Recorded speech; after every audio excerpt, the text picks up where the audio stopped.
Let's take a peek on our iCams right now. We're looking at Pecos, and we're seeing lots of clouds. Some of that fog really trying to build back in across the area. And once the sun is set, we are going to see some freezing fog really start to build back in. So travel not the best. We're seeing most of the moisture though off to the east and southeast. That's where the rain is located. But over here towards Guadalupe Mountains National Park, really not the greatest place to be. Freezing rain being reported there.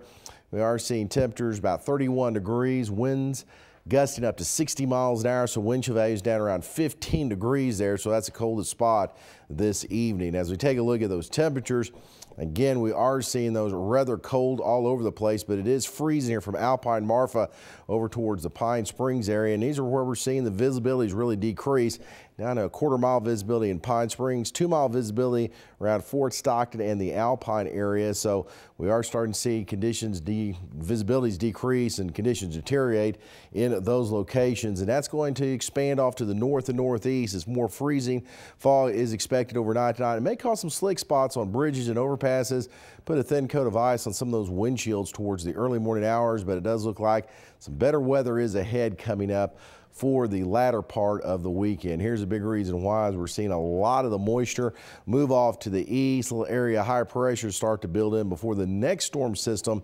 whips across the area. This one right here, and looks like it's going to hold off until like Tuesday or Wednesday of next week. We may see a shower or two with it, but the good news is we're going to get a break from the Arctic weather, the Arctic temperatures, so we are going to look for better weather conditions there. Now the sky forecast is showing areas of freezing fog, lots of clouds towards the morning hours, a little bit of moisture here across the Big Bend area, but a lot of that's going to move off to the east, so we're going to see again a little more sun in the forecast late tomorrow and again coming up on Sunday into Monday. So again, better conditions are on the way as we finally start to see temperatures start to get above freezing quite a bit across the area.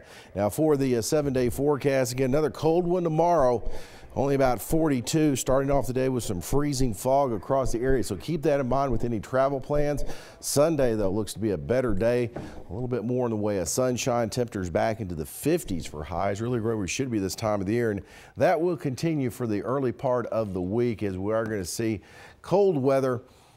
Back in our forecast, another front, another storm system, but not anything below freezing, so we're just going to see a little bit of rain with that system Tuesday into Wednesday, but overall, though, slowly starting to thaw out. So we won't be seeing the same kind of dangerous driving conditions? No, it doesn't look like any big snowstorms, at least through most of next week. Well, thank goodness for that. Thanks, Tom.